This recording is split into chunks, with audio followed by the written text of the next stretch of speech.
السلام علیکم۔ Daily golf Urdu میں خوش آمدید۔ امارات میں جو کمپنیاں خواتین کو کم تنخواہیں دیتی ہیں یا اسکارف پہننے پر ملازمت نہیں دیتی ان کے خلاف سخت کارروائی ہوگی۔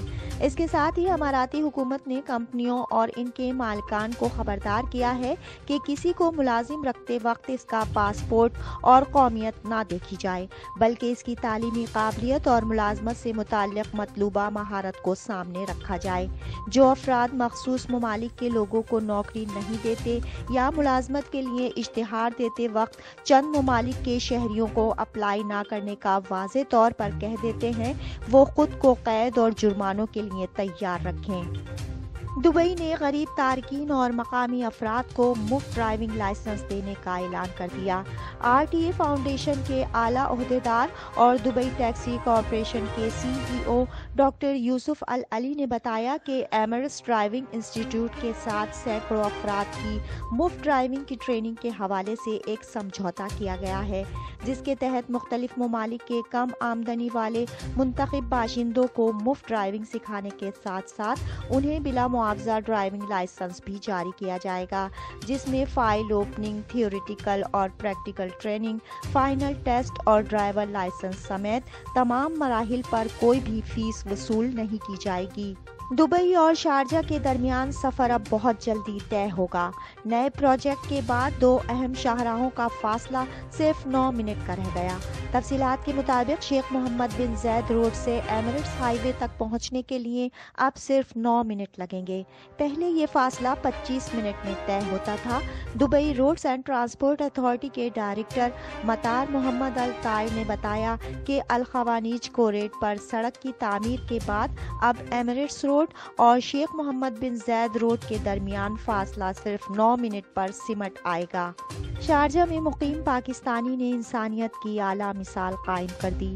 ہزاروں افراد میں پانی، جائے نماز، ماسک اور ہینڈ سینیٹائزرز تقسیم کیے۔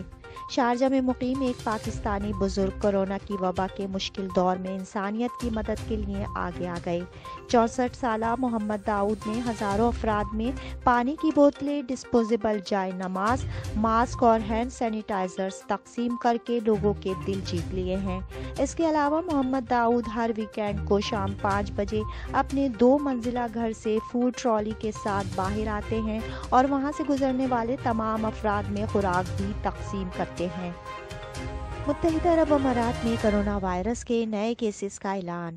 متحدہ عرب امارات میں 22 نومبر بروز اتوار کرونا وائرس کے 1205 نئے کیسز ریکارڈ، جبکہ امارات کی وزارت صحت کی جانب سے جاری اعداد و شمار کے مطابق متاثرین کی مجموعی تعداد 1,58,990 تک جا پہنچی ہے۔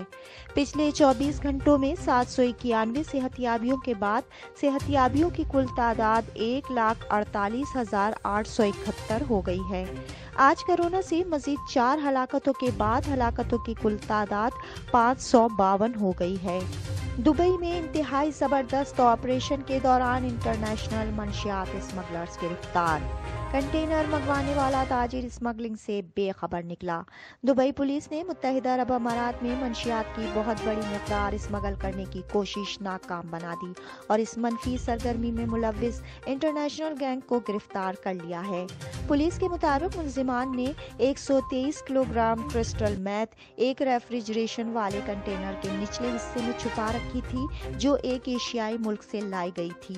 پولیس کی جانب سے اس بڑی کارروائی کو ناکام بنانے کے لیے ایک آپریشن شروع کیا گیا، جس کے نتیجے میں گینگ کے 3 ارکان کو رنگے ہاتھوں پکڑ لیا گیا، جو اسمگلنگ کی گئی منشیات کو کنٹینر کے نچلے حصے میں فٹ کرنے میں مصروف تھے تاکہ اسے اس کی آخری منزل تک پہنچایا جا سکے۔ اب تک کے لیے اتنا ہی۔ اگلے بلیٹن تک کے لیے خدا حافظ۔